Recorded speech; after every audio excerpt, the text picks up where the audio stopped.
couple of weeks ago, I made this video, going over some of the major changes I believe we need Starfield to incorporate in patch 2.0.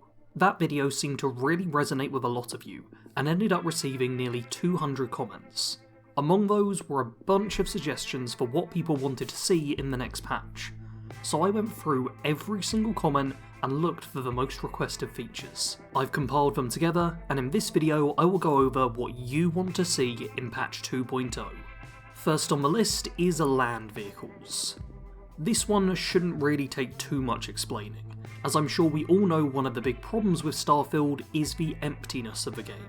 You land your ship on a planet, scan for interesting locations, and then run in a straight line for a good couple of minutes just to reach a generic abandoned outpost which is filled with enemies for you to shoot. No part of this is hugely exciting, but the slow journey from your ship to the point of interest is what really kills it dead. It would be one thing to land your ship and then go into a generic combat location right away. In fact, in some areas that does actually happen, and at the very least, it keeps you occupied. Combat in Starfield may not be anything revolutionary, but it's fun enough to be enjoyable in the moment. The problem is, it's not fun enough that you can build anticipation for it. If you're having to spend as much time travelling to the fight as you are actually fighting, then it's going to make the overall experience much worse. And that's just for going to a combat location. If you're running between geographic areas looking to scan planet traits, then it's just as much walking, but all that happens at the end is you open your scanner and press one button. Not exactly thrilling exploration right there. Adding in a vehicle of some kind could instantly make this a more gratifying experience. Not only does it cut down on the amount of time you spend just travelling to a destination, but vehicles can be fun to mess around with. If Bethesda added in a little space rover that we could pilot around, it would be a hell of a lot of fun, especially to test out on different planets. Go to a low gravity planet and look for a gradual incline, and what you've got there is a ramp to send you flying. End up on the forest part of the planet with a bunch of creatures. Sounds like your steering will be tested as you dart between trees. There's a lot of potential for fun to be had with land-based vehicles in Starfield, on top of the practical advantages of spending less time getting to locations. It would certainly be a boon to have land vehicles added in the next patch, but there would be limitations to them, no matter what. You can only really travel so fast in the game before you start breaking things, so you shouldn't be expecting to be speeding at 100 miles per hour all over the planet. More realistically, you would be moving at a speed more comparable to the player character sprinting while on amp. That's still fast, but it's not do a full lap of the entire planet fast. Additionally, we're unlikely to get any really cool sci-fi vehicles. Starfield is incredibly grounded for a sci-fi game, and the whole NASA punk direction means that if we get a vehicle, it would more likely be a sort of space buggy than a hoverbike. Even with all these clarifications, I still wouldn't hold your breath on vehicles coming too soon. I've yet to see Bethesda acknowledge that the barren planets are anything other than a good thing for the game, so maybe the folks at the studio just really enjoy long walks through the rocks. What I could see coming in the next patch though are better ship habitats. This was asked for in a few different ways in the comments of my past video, but all of them were pretty solid suggestions. Currently in the game we have various areas on our spaceship which we can walk through. Some provide crafting benches or beds, but beyond that they're mostly decorative. Places like the engineering bay look pretty cool, but provide no real practical benefit to the ship. And even areas like the storeroom fail to provide additional cargo space, or even just a selection of storage containers. Obviously, there's a quick improvement there. Just make the currently redundant habitats provide some small benefits. Patch in a bunch of crates to the storeroom, maybe make the engineering bay improve targeting speed or recovery of damaged elements in combat. There's plenty of small bonuses that could be added to instantly make habitats more desirable. But ultimately, they are the parts of a ship that you walk through, and your ship is likely to be much more of a home to your character than any terrestrial house, especially given the state of outpost building. Being able to customise the interior of the habitats a little would go a long way to adding a bit more personality to them. While currently you can pick up objects and drop them elsewhere to try and change things up, it's not really as fun as actually getting to go into an interior build menu and put posters on the wall, maybe clean things away you don't like, and even add a new coat of paint to it all. We already do have this sort of building option in player homes, but once again, who is really spending much time in a player home in Starfield? There's currently not much of an incentive to have a house in the game, but a ship is mandatory. The more we can customise it, the more we will feel like it's ours. Next up on the list is more money for vendors. This was suggested by a few different people, often in amongst several other suggestions, but this one seemed pretty universally agreed upon as a sensible change for the game going forward. Most of the stuff you loot to sell in Starfield is worth thousands of credits. The problem is that vendors seem to have very little money to buy stuff with, especially in comparison to how many items you will normally be carrying to sell. Now obviously you can buy stuff you need from them first, and that will give them more money to buy your loot with, but often you won't feel the need to buy anything. You're just looking to quickly offload some gear from your recent travels so you can get back out there. But this quick selling session is often anything but that. You get all the seller's credits within a few items, and then have to find somewhere to sit down and wait 48 hours UT time. Depending on the planet you're on, that might just be a single hour spent waiting, but more likely, it's at least one full day. This is another part of the game where things are just slowed down without really providing much of a real benefit. It's not like waiting for vendors to get their money back is some kind of secret we're exploiting. It's an incredibly well-known part of Bethesda games that pretty much every player does. We're still going to make the money for selling all our stuff, it just takes a hell of a lot longer because we have to spend most of our time waiting. This has been a feature in many previous Bethesda games, but it's not been quite as big an issue as it is in Starfield. If we take a look at Fallout 4 and Skyrim, there's a couple of factors which make the process feel like less of a chore to undertake. In Fallout 4, the main hubs of the game have multiple vendors, all typically within a few steps of each other. In Diamond City, there's a whole circle of people you can quickly move between and sell to, giving an overall larger pool of money to deal with before needing to reset. And the best part about these merchants is that they're out in the open. You don't need to go for a load zone just in order to sell some goods. You make it to the city, you sell all your stuff, and then you're good. Taking a look at Skyrim, you'll notice that more of the merchants are actually hidden behind load zones. While there's a couple of places where you can find multiple shopkeepers hanging out in the open, you're normally having to head into their place of business in order to sell things. But once you have sold to them, you can just stand in the shop and wait for 2 days. From Fallout 4 onwards, Bethesda have added in the need for the player character to find a seat or a bed in order to make time pass. This is arguably in the name of realism, but I'd also argue that sitting on a chair and staring blankly ahead for 24 hours is hardly that realistic. Now that we have to find somewhere to wait, rather than just doing so in front of a shopkeep, it adds even more time to the process of selling goods.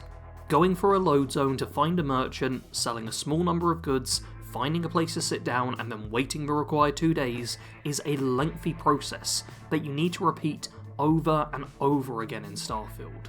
Much like the land vehicle suggestion, this is another one that's really about cutting down on the time spent doing boring, mundane things. We don't expect an RPG to be constant action and excitement at every minute. There's going to be downtime, and honestly, this is a good thing. But much like Bethesda believing that having over 900 generic planets makes the few built-up ones interesting, this is another ratio problem. Players should get to spend just as much time doing the interesting stuff as the more boring stuff. But Starfield time and time again is managing to drag out the more boring elements of the game while not packing in more excitement to even things up. More money for vendors may seem at first like a pretty minor thing that wouldn't actually change much, but it's all about the balance of time. Let us get through the humdrum at a faster pace so we can go back to what we enjoy and spend more of our playtime on that. We're now on to the final suggestion that I saw popping up over and over again in the comments, and it's the one that I also long for the most. Survival mode. Starfield is an exploration game. We're supposed to be excited about exploring new planets, but for the most part, I'd say most of us don't really care for it that much. While big areas like Aquila City or Neon are fun to walk through, get a feel of the place and talk to the locals, when it comes to the random planets that make up 99% of the game, there's not really any reason to go visit them. Sure, when you're new to the game you'll go exploring to get a nice view of the scenery or see what kind of life exists on the surface, but it doesn't take long to realise that it's a real copy and paste sort of system. Once you've visited each basic biome on a few different planets, that's pretty much it for exploring. Even if you jump to the other end of the universe, you're going to be dealing with pretty much the same thing. You've seen it all before elsewhere, and the only reason to really go to the planet now is if a mission happens to send you to it. Currently, the main reasons for going to a planet without being told to are to gather resources, build an outpost, or survey it for a bit of experience. Gathering resources planetside is often a pretty slow process, so you're likely just going to be better off buying what you need from vendors. The outpost system needs some serious work to be more enjoyable for your average user, and while surveying planets is rewarding as a more relaxed way to play, there's experience to be found everywhere, so it's hardly like this is the only option open to us. Rather than doing any of that, most of us would prefer to just stick to main missions, which at least get us a bit of progress and send us to the most interesting places in the game. And because we can just dart around the place in our ship as much as we like, there's nothing really holding us back from just mainlining the missions and ignoring all the planets in between. What would change all of this is survival mode. Ships in Starfield currently don't need to be refueled in order to travel to new systems, but this wasn't always the case. Earlier in development, helium-3 was used to fuel your ship, and the player would have to stock up on it if they were to grav jump to another system. This was ultimately scrapped, in order to make things a little easier and more streamlined for the player. There's certainly some merit to this, as I know plenty of people who would have got frustrated with having to top up the ship over and over again, but it is also something which would be perfect for a survival mode. Where before you would just pick up a mission and fly straight to it without a second thought, with a feature in place that makes you spend resources to travel to a new system, you'd think twice before just instantly heading there. When Sam Coe tells you, hey, let's go to Aquila City over in the Cheyenne system, you no longer just head there straight away. Instead, you need to fuel up and make sure you're sorted for the journey you're about to undertake. And while I'm sure you could buy helium-3 whenever you need it, that not only could eat through your credits pretty fast, but also require you to wait around a lot. And in a survival mode, you bet there would be a hunger meter, which would make sitting still a whole lot less desirable. If you want to sit around and wait, then you also need to spend a bunch of money on food and maybe drink, but this is all adding up pretty fast. Rather than going broke every time you try and travel by doing things the capitalist way, instead you could look for a planet in the system you're in that has the resources you need. Find someone with helium-3 and build a resource extractor. Maybe while you leave the extractor mining, you head off somewhere filled with plants and animals so you can hunt and gather food. While you're doing that, your outpost is just busy gathering fuel so the time isn't wasted. Just a couple of simple survival mechanics turn what was initially just a few clicks on a loading screen into an exploration of multiple planets that rewards the player by allowing them to progress further in the story. No longer does the exploration feel like a bit of a waste of time because there's no real purpose behind it. Players need a reason to be doing the things that the game wants them to do, and that's lacking in many places right now. But a survival mode would do a hell of a lot to change that. Make space travel an actual challenge, and it will feel like you're making progress when you go somewhere new. Right now, I can boot up the game and travel to half a dozen systems, and it doesn't feel like an accomplishment in the slightest. It's about as difficult as jumping up and down. Survival mode turns it into an actual challenge, which is something I think Starfield is currently missing. In its current state, the game feels pretty slow-paced and easy. I recently changed my difficulty from normal to very hard, and I've barely noticed the change. Pretty much every time I've died in Starfield, it's been because the enemy has ridiculously high levels of DPS, and the difficulty setting has done fairly little to alter that. Dying in that sort of way has never felt like I made the mistake, so much as the enemy just happened to be crazy strong. I want a difficulty mode where I truly feel like my actions make life harder or easier on myself. I want an actual challenge that I need to set my mind to, rather than just brute forcing my way through enemies and healing whenever I get hit. The pacing of Starfield is unlikely to change anytime soon, but the challenge factor can. A slow-paced difficult challenge is something many players thrive on. Hell, look at every Souls-like game. They're hardly Twitch shooters now, are they? Yet people go back to them time and time again, because the challenge factor fits in perfectly with a slightly slower overall pace. Bethesda managed to make a pretty easy game that's incredibly slow-paced when you're not actively in the middle of a mission. Ramp up the challenge factor, and that's going to ramp up the enjoyment factor for a lot of players. And that's just scratching the surface on survival mode. There are a lot more ideas I have for a perfect version of survival mode, but this video would easily be twice as long if I kept going. So instead, I'm going to make another video in the near future, going over what I think would make the perfect survival mode. And I want you to help me. This video proves that a lot of you have good ideas that are worth listening to, so I want to listen to your ideas of what would make a survival mode in Starfield truly great. Leave a comment with your thoughts and I'll read through them all, take the best of the best, and add them to my own ideas for the video. If you enjoyed this video, do make sure to leave a like and subscribe. I'm doing a lot of these discussion-based Starfield videos right now, so feel free to have a browse of the channel for more. A big thank you to all of my patrons. The channel has not been doing well for a while now, and it's only because I have patrons who support me that videos like these get made at all. Thank you patrons, you're the best. And to everyone who stuck around to this point, thanks for watching. Sarge out.